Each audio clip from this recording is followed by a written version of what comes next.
What is going on, everybody? It is new build day. So we have grabbed the Ray's Formula Ford 1600 straight away, and we've headed straight to Winton. And this is going to be our first impression. We haven't driven the car. All we've done is set up the cockpit view for us, so we are comfortable in the car, can see everything.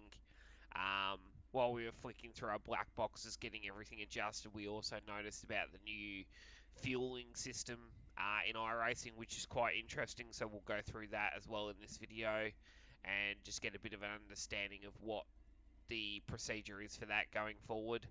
Um, they seem to take a little bit of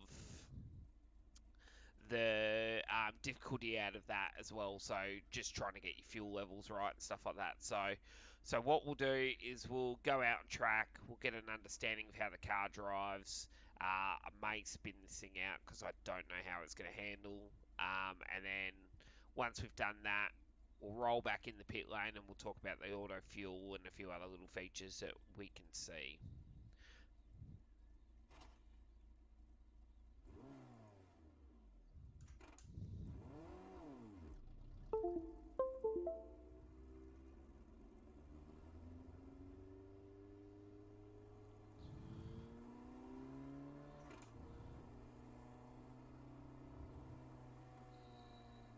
Okay, so first off, car feels very gripped up actually.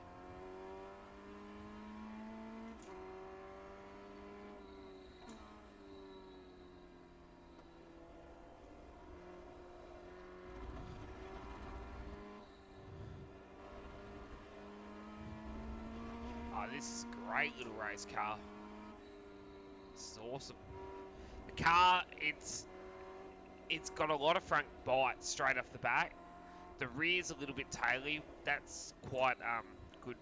That's how I like the car to be. I like to have a lot of point in the car and then sort of chase it with the rear. But for cold tyres, this thing has got bucket loads of grip.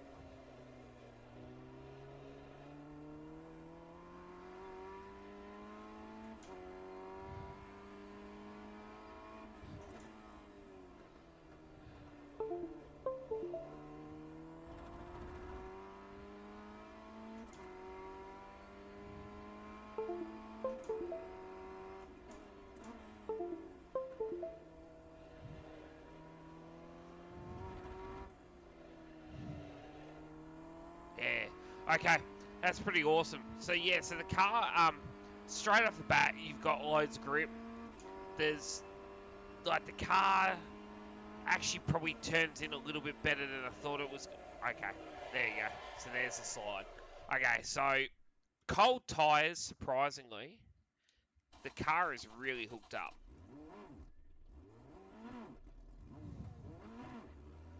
It does not do a flick spin. Okay. Doesn't have enough horsepower to spin the tyres back the other way. That's alright. Alright, so yeah, so straight off the bat, the car on cold tyres is incredible. Like, it feels like it's got really good grip. What I want to do is I just want to turn my feed back up because it actually feels a little bit dull in the steering. It's like I'm not quite getting enough sort of understanding of what the car's doing until it's too late. So let's just dial that up a little bit. Let's go 3 clicks there. Yeah, that's better. Yeah, so straight away, the car's got lots of grip. It moves around, but in the fun way where I feel like you're going to be chasing the car and battling with other guys chasing cars, and I feel like that's where the mistakes are going to come from.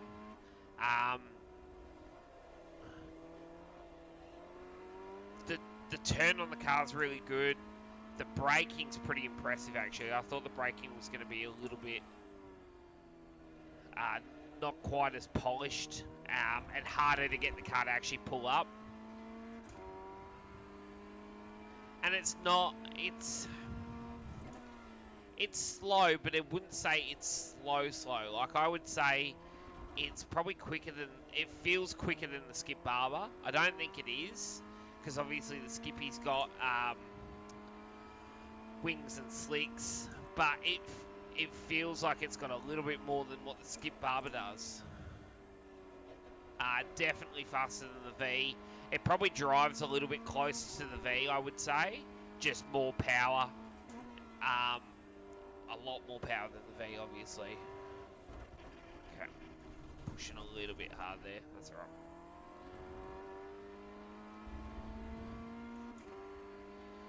But this is a great little car. Like, honestly, it's fantastic the way it handles.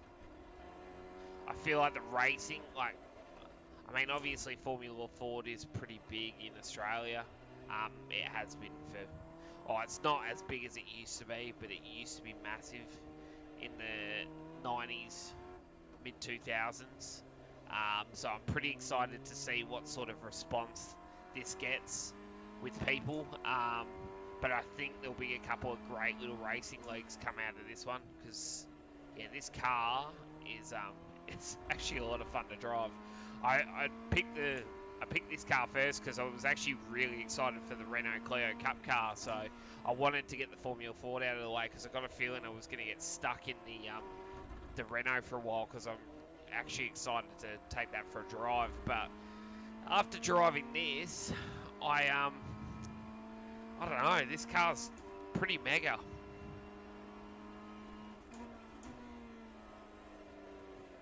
You can dance the car in on the rear. It's not like you're not out of control. Once I turned that feedback up and I could feel what the car was doing, it helped massively.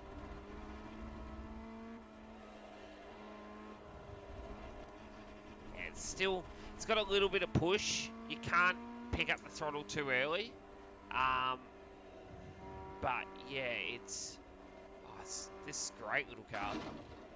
I really hope there's some really good racing in the official stuff with this, because if there is, I think you're going to see me in there from time to time, because especially when they go to like little tracks like this, I'd like to see how it goes at Bathurst, even somewhere like Belle Isle or Long Beach or something where you're close to the walls. I think would be a lot of fun.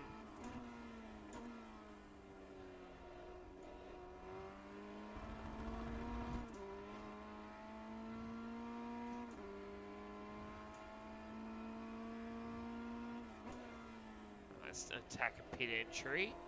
Let's go through the garage. And let's see what we can change on the car. That's awesome. That is a cool little car for sure.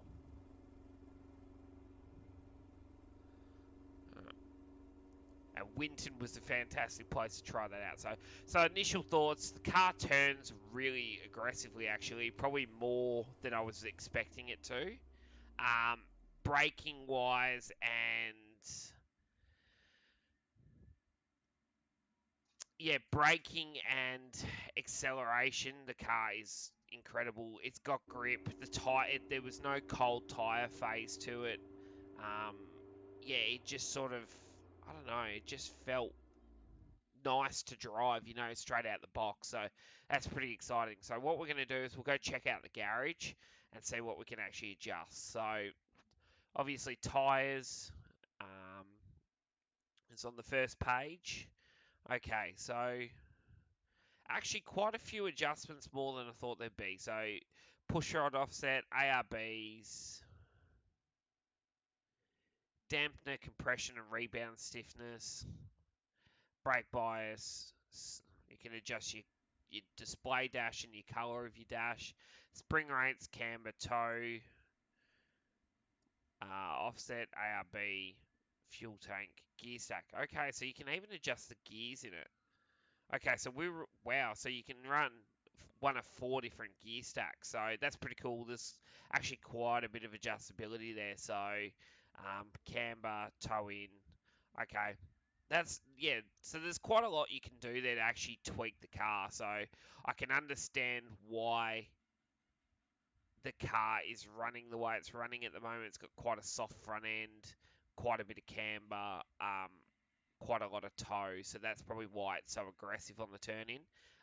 But yeah, so I'm actually pretty excited to deep dive into this car a little bit. So And then the only other thing we got to talk about, which I'm just going to have to make a slight adjustment. Oh, no, we won't. We can do it right here on... no, we can't. We've got to get in the car. Give me 2 seconds, guys.